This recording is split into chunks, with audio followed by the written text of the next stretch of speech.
Salut, c'est Matt d'Abricot Télé. Alors aujourd'hui, je voudrais te présenter un projet que j'ai en tête depuis quelques années. Alors c'est l'association d'un distillateur d'eau et d'un four solaire et ça permet d'obtenir une eau pure à 99,99%, une eau qui va être sans chlore, sans résidus médicamenteux, sans sel, sans métaux lourds, sans micro-organismes et c'est presque gratuit. Alors si tu bois l'eau du robinet, n'oublie pas de laisser s'aérer avant de la boire l'eau. Tu la mets par exemple dans une carafe d'eau et tu la laisses dehors pendant quelques heures. Et de cette façon-là, tu évites de consommer du chlore, parce que c'est vraiment pas terrible pour la santé. Et en plus, ça fait tendre vers l'oxydation du corps, c'est-à-dire vers les maladies à virus. Alors, ce concept de distillation solaire, il est utilisé à bord des radeaux de survie. Donc, ça s'appelle un aquadome, et ça consiste à mettre de l'eau de mer dans une chambre d'évaporation. Le soleil va chauffer la chambre, dont les parois sont en plastique. Donc, l'eau s'évapore et elle vient ruisseler sur les parois, et elle vient se loger dans un petit réservoir d'eau potable. Et cette eau-là, elle est pure à 99,99%. Quasiment uniquement les molécules d'eau s'évaporent, le sel et les autres minéraux restent en bas. Et ça, c'est ce qu'on appelle les résidus à sec. Et on peut donc transformer de l'eau de mer en eau potable. Mais il y a encore mieux à faire. À partir de ce concept, on pourrait faire un système plus abouti dans son jardin avec la récupération de l'eau de pluie. On pourrait produire plus d'eau par jour que sur le système d'un radeau de survie. Donc environ, on peut dire peut-être 3 à 10 litres d'eau pure par jour selon la taille du système. Donc je te montre comment ça marche. Donc à gauche, on collecte l'eau de pluie sur une surface plane et inclinée. L'eau tombe dans une gouttière, elle se dirige vers un réservoir. C'est ça notre réservoir d'eau de pluie non traitée. Alors ensuite, cette eau, elle va dans une chambre d'évaporation, un peu plus vers la droite. Ça, c'est le distillateur. Et le but, c'est de positionner les miroirs pour renvoyer les rayons solaires vers un même point, donc ce qu'on appelle le foyer. Et le foyer, bah, c'est la chambre d'évaporation. Alors ensuite, l'eau pure, elle ruisselle le long du petit toit incliné. Et ensuite, c'est récupéré dans le réservoir d'eau pure. Alors ce qu'on peut faire, on peut aussi rajouter un filtre à charbon pour neutraliser tout goût qui serait pas neutre. Et ensuite, on peut accompagner son eau de boisson, par exemple d'une rondelle de citron ou d'un peu de menthe. Alors en concentrant les rayons du soleil, on peut faire élever la température jusqu'à 200 ou 300 degrés. Du coup, il faut pas beaucoup de miroirs, parce que nous, ce qu'on veut, en fait, c'est pas que la température soit à 200 ou 300 degrés, on veut qu'elle soit plutôt à 100 ou 120 degrés. Et à mon avis, l'idéal, c'est des carreaux de miroirs qu'on met dans les salles de bain. Ça mesure 20 cm par 20, et peut-être que ça peut se trouver en carreaux de 10 cm par 10, je sais pas. Et donc ces carreaux-là, en les orientant dans la bonne direction, on fait converger en fait les rayons du soleil vers un même point, vers le foyer. Alors on peut mesurer la température au foyer avec un thermomètre de four.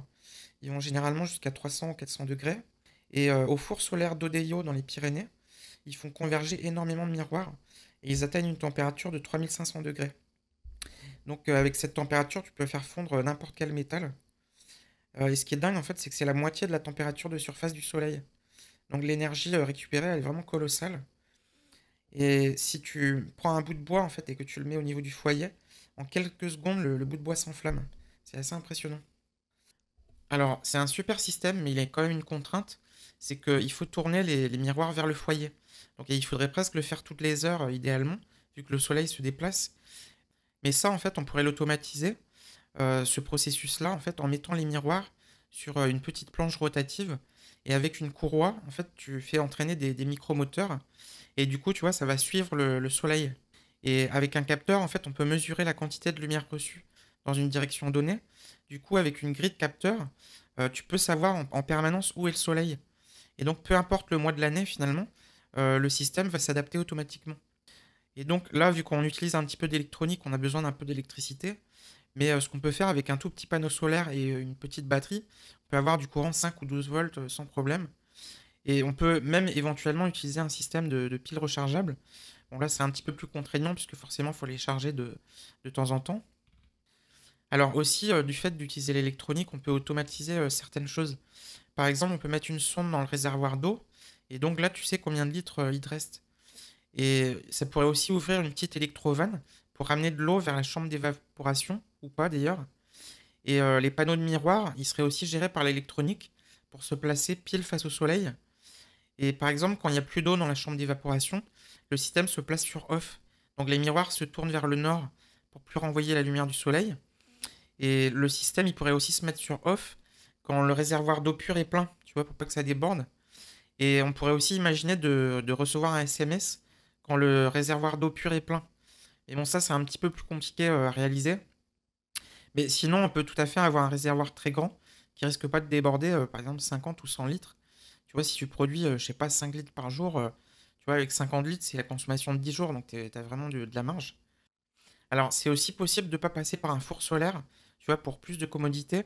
En fait, ce que tu peux faire, c'est de mettre des résistances chauffantes dans la chambre d'évaporation. Tu vois, au niveau de là où se trouve l'eau. Et là, donc, ces résistances-là, chauffantes, elles sont alimentées par un panneau solaire et par une batterie. Par contre, il faut pas mal de puissance pour chauffer des résistances. Donc, ça veut dire un plus gros panneau solaire et une plus grosse batterie. Donc, c'est un système qui est plus coûteux qu'avec un four solaire. Alors, le coût de cette installation, ça dépend de ses dimensions. Disons qu'un mini-système comme ça pourrait coûter à peu près 100 euros. Alors tu pourras peut-être produire que 1 ou 2 litres d'eau pure par jour, mais tu pourrais produire peut-être 10 à 20 litres d'eau pure par jour avec un système plus grand. Et sur le long terme, l'eau, elle est presque gratuite. Ça fait peut-être 1 centime d'euro le litre. Et surtout, cette eau-là, elle est très pure. Donc elle est sans chlore, sans résidus médicamenteux. Il n'y a pas de métaux lourds, il n'y a pas de micro-organismes. Et cette eau-là, en fait, tu peux aussi utiliser, enfin, pas l'eau pure, mais l'eau brute, tu vois, que tu récupères de la pluie. Tu pourrais très bien utiliser pour ta douche, pour tes WC, pour la vaisselle, par exemple. Et tu utilises l'eau pure uniquement pour boire ou pour cuisiner. Alors, il y a un YouTuber qui s'appelle Chayo Barnabé. Alors, il a fait une vidéo qui a eu 445 000 vues et qui s'appelle Je bois de l'eau de pluie. Et il a comparé ses analyses d'eau de son eau du robinet et de son eau de pluie traitée. Et son eau de pluie, en fait, elle est bien plus qualitative que celle de l'eau du robinet. Et sur ses résultats d'analyse, il a des résultats qui sont vraiment excellents. Alors, je vais te mettre sa vidéo dans un lien dans la description. Et de toute façon, l'homme, il boit de l'eau de pluie depuis des millions d'années. Alors, au niveau du système, ça demande très peu d'entretien. Il faut juste enlever les résidus à sec tous les X semaines. Et alors, les résidus à sec, c'est ce que tu vois sur l'étiquette des bouteilles d'eau. En fait, c'est les résidus qui restent quand on a fait bouillir l'eau. Et donc, c'est quoi? C'est des minéraux et d'autres particules résiduelles. Et ça s'enlève facilement avec une éponge sèche ou un grattoir. Alors, cette eau, elle est particulièrement déminéralisée. Elle est très antioxydante, elle est purifiante, elle est réhydratante pour l'organisme et elle allège le travail de filtrage des reins, forcément, puisque tu as beaucoup moins de minéraux.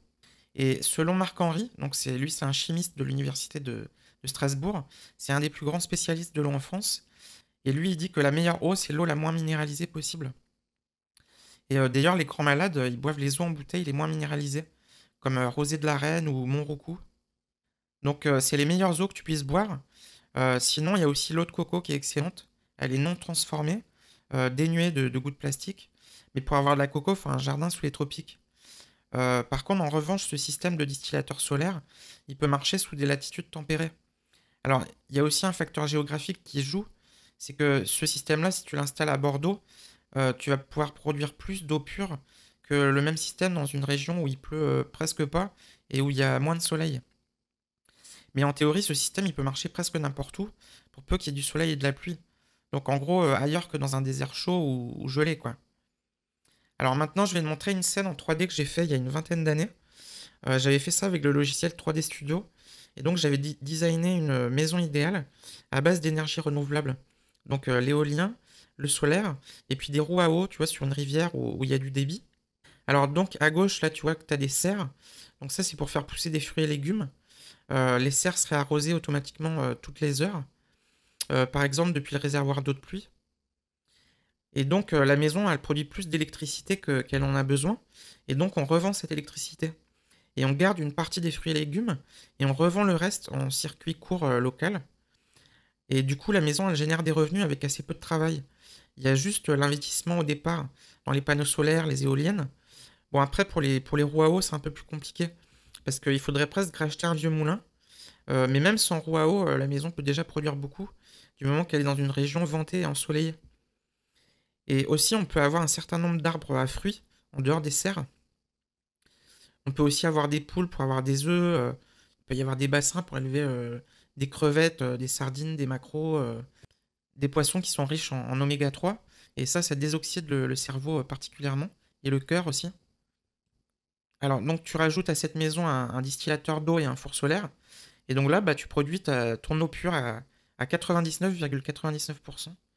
Et donc bah, là, tu as de quoi être très autonome. En fait, tu produis ton eau, ton électricité, tes fruits et légumes, tes œufs, éventuellement tes poissons. Et comme tu revends une partie de ce que tu produis, tu peux vivre de cette façon. Et voilà, bah, tu gagnes de l'argent pour acheter bah, ce que tu peux pas produire toi-même. Donc, je sais pas, un lit, un ordinateur, voilà quoi, des choses que tu peux pas faire toi-même. Alors après, pour compléter ma vidéo, je vais aussi de rajouter deux autres vidéos dans la description. Alors le premier, c'est une vidéo sur comment construire un distillateur solaire adapté à un bateau pour boire de l'eau de mer. Mais le principe est le même en fait avec de l'eau de pluie. Et ensuite, l'autre vidéo, c'est sur comment cuire avec un four solaire. Parce qu'on peut aussi faire cuire des aliments avec un four solaire. Et tu peux même déshydrater des fruits et pour en faire des fruits secs, par exemple. Voilà, donc bah, on va s'arrêter là pour cette vidéo. Si tu as aimé cette vidéo, tu peux mettre un petit pouce vers le haut ou un petit pouce vers le bas si tu l'as pas aimé. Et puis, oublie pas de t'abonner pour recevoir les prochaines vidéos. Voilà, allez, salut, ciao!